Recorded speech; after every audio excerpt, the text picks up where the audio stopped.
Hello and welcome back to Life.EV, a podcast that delves into exploring values. This is our episode number 31.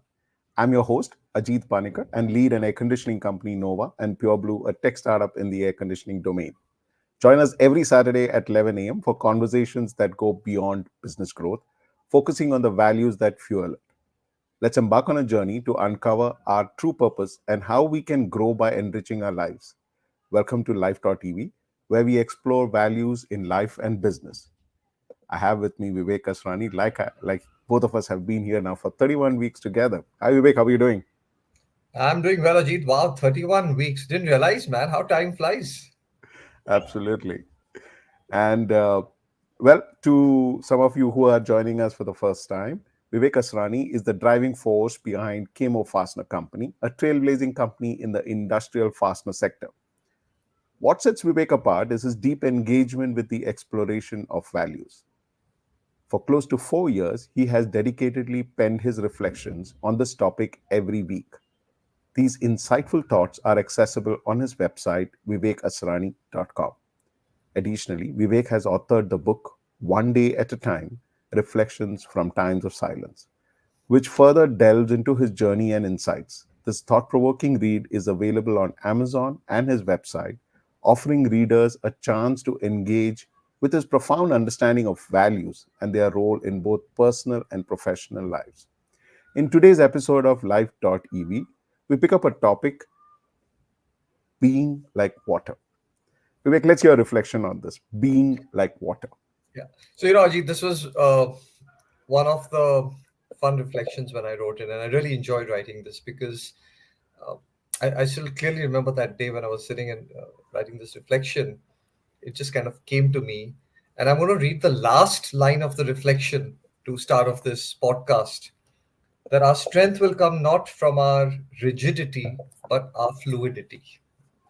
And I think for me, the word fluid in personal and professional in my business life has been one of the guiding words because I have realized that the unpredictability of life, the uncertainty of life, the changing situation and the changing dynamism of life out there, and the changes that happen within me require a complete sense of and a paradigm of fluidity, and hardness and rigidity can actually be a inhibitor to growth and development.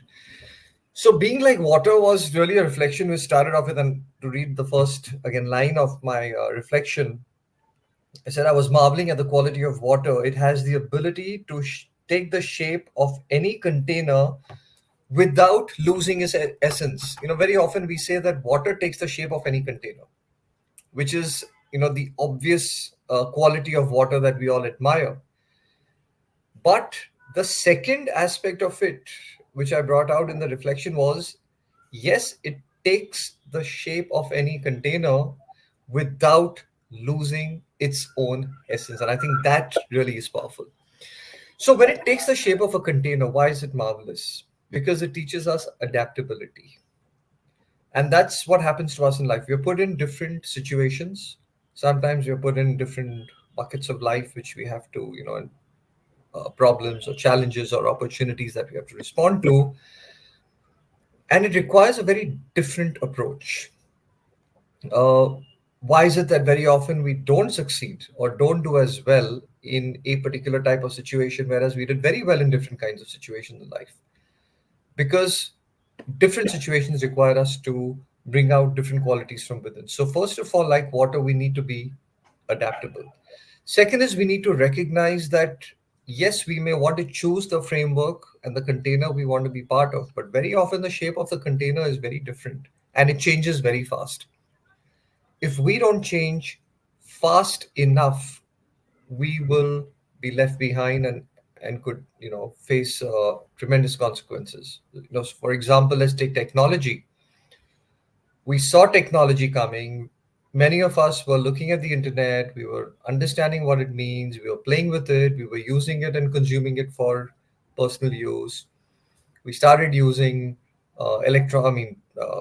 accounting packages, which were now on the cloud, or not even on the cloud. They were just on. moved away from the manual system, but very few of us looked at technology as a strategic driver to growth. We kept looking at technology as an enabler to say, oh, I stopped using the typewriter, now I use the printer. It's like, oh, now our accounts are all on Tally or all on Zoho, whichever package we are using. But we needed to adapt to a different level of thinking. So that's the one thing about water that I love, that it just kind of, adapts. Second is the fabulous quality of water. At room temperature, it's the most peaceful, calming thing that you can ever have, right? And yet, it is the same water that can convert into steam when needed and can drive an engine and can drive tons of steel. If you just look at water, you'll say this can drive a whole train and can, drive tons of steel. Impossible. But that's the quality of water. It doesn't need to express itself as steam all the time. And that's the same with us. We don't have to constantly be in that frame of mind where we're constantly asserting and being aggressive, and if I may use that word. uh, we can step up to the situation when required. And just because we find people who are cool and calm doesn't mean that they don't have the dynamism in them. It doesn't mean that they cannot step up to the situation when required. So that's the other marvelous quality of water. The third is it has the quality of and the property of constantly moving, and especially when we see it. And of course, I'm not now saying this in a scientific way. If you keep water in a glass, it's just going to be still. What I mean is, generally, when we think of water, we think of, moving stream. And movement is the insignia of life. It's true for our external growth, it's true for our internal growth as well. So, water kind of reminds us, in terms of movement. The fourth aspect is that, look at water when it's flowing as a river. It has two abilities. Sometimes it just kind of cuts through a mountain or breaks through a terrain and creates and charts its own course. So it's a kind of a pathfinder. And sometimes when it realizes that that boulder or the rock is just too hard to break through, it finds a way around but continues moving ahead. So our ability as entrepreneurs to be pathfinders in the face of a challenging situation or headwind, to break through a situation, or sometimes be intelligent to skirt around the situation and say, okay, you know what? I'm not going to break my head through this, but I'm going to find a way around this. And that's something which, I was marveling at. So these aspects of, water just inspired me. I mean, water and the sun were two elements that really inspire me. And this, Ajit, also, brings us to the question that when we don't uh, stay rigid and when we adapt to the container and take the shape of the container, aren't we compromising? Being adaptable is not compromising. It's just showing our internal ability to handle change in an intelligent manner. Which is why I ended my reflection by saying that our strength will come not from rigidity, but from fluidity. Amazing. There's also, do you have an example or a situation where you had to be like water? Can you share that with us? Well, I'm sure all of us in business have had lots of examples. I think COVID was the most recent, one of the most dramatic. There was fluidity right through those 2 years, right from March and April 2020, and it went on for us almost till March 22, where we were making decisions, uh, and all of us did. It's not unique to us, which were unknown areas of experiences. we had to very quickly adapt. So we used to run our business on various softwares, which were all on in the office, because we for years together we would come into the office, somebody would plug on the server, everyone would log in, and end of the day or during the day there would be some backups being taken, and we'd all shut our systems and we'd go home, right? And that's the way we learned how to work for, or the way we did it for years. Overnight we had to sit at home and access that same server, so we had to learn what is remote access, and then we had to learn what it means to put some firewalls and be very careful about that, and how do we do remote backups. None of this is rocket science, but we quickly learned. And then, Ajit, which is something I never thought we would ever do, in 3 months, which would normally take 6 to 8 months for any small business, not even 2 months, we started in Feb and ended in April. We pivoted our entire business onto Zoho, a single platform with multiple applications, whether it be accounting, inventory, CRM, whatever, emails, everything, right? And on the cloud, sitting at home, we still have work from home, even as I speak today in 2024, July 2000, August 2024. We still have work from home. So that to me is just a small demonstration of the kind of fluidity we brought about in the system. Absolutely. And, as usual for our entrepreneur viewers, as business owners, and what does it really mean adopting a fluid? I mean, you kind of gave us an example of your personal experience. And what the other things that business owners need to keep in mind when how do you set yourself as an entrepreneur and remember that, you gotta be like water, your thought process and your business approach and to reaction to certain situations. Do you have any things that you read about or that you'd like to share so that it brings more clarity to our entrepreneur viewers? Yeah, I mean, one quick example that comes to mind metaphorically is a game of chess. I thoroughly enjoy playing chess. We go into the game with certain fixed moves, and very often you're faced with a situation where the opponent plays a move which is different than what you may have expected or prepared for. Now, what do? You cannot continue necessarily with your moves, because if you Yeah, do that, you run the risk of creating a weakness on the board for yourself. So you have to quickly adapt. And like a game of chess, it's a constantly moving game. I think, and if I could use the example of Toyota, that's the one thing which they have in their system, from whatever little bit I've read. And you asked about, have I read, and I admire that brand. They have a lean manufacturing system, but they also have a very fluid uh, system. And where does that come from? And this is, I think, Ajit, a critical thing. If we anchor ourselves to understanding and believing that there is continuous improvement, then it means that nothing is cast in stone in our business. It's always work in progress. If something is work in progress, then it cannot be so rigid that it cannot change.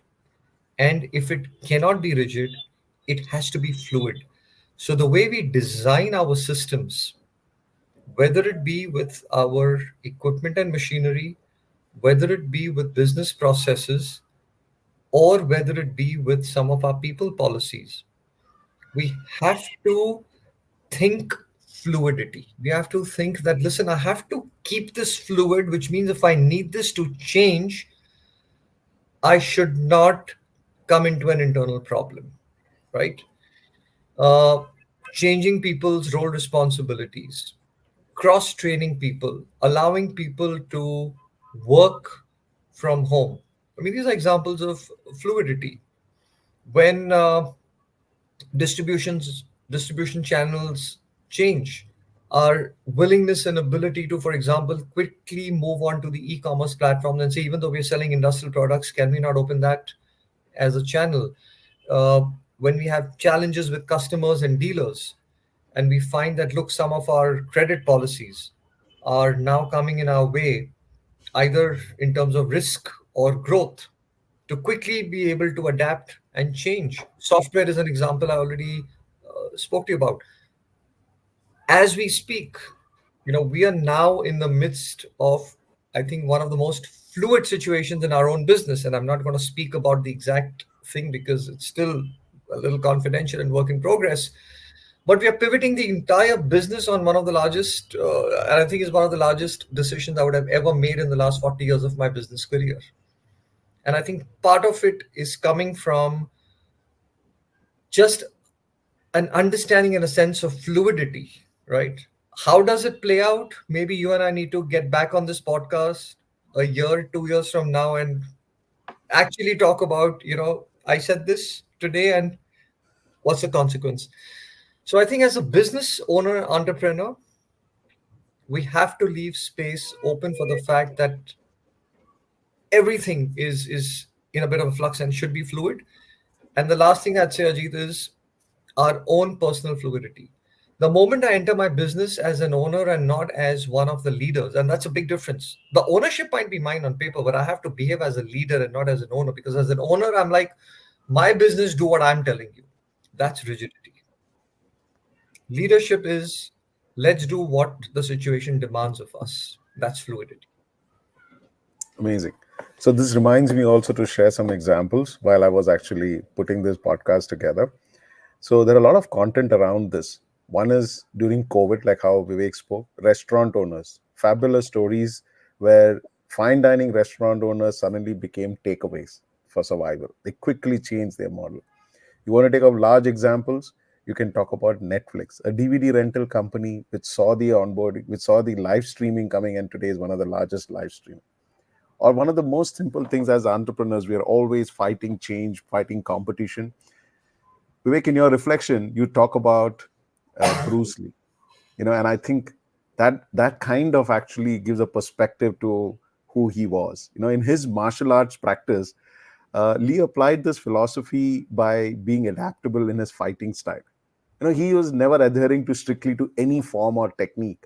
He believed in using whatever works best in a given situation, much like how water adapts to its surroundings.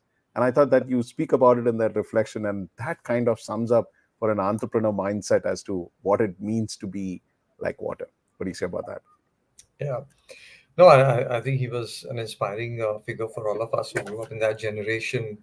Uh, you know, if you see his style of martial art, yes, part of it is his fluidity in the way uh, his talent, but there's a certain calmness about him, Yeah, and yet he was one of the most he was the toughest opponent to have. And I think that again is the other essence. Water has a very calming effect, and yet, like I said, it can be steam. So Bruce Lee had that very calm look about him, but he could be the deadliest martial art fighter. And the last thing I'd leave you with, Ajit, in today's podcast is the same water is in your glass, is in a little stream, is in a river, and is in the ocean.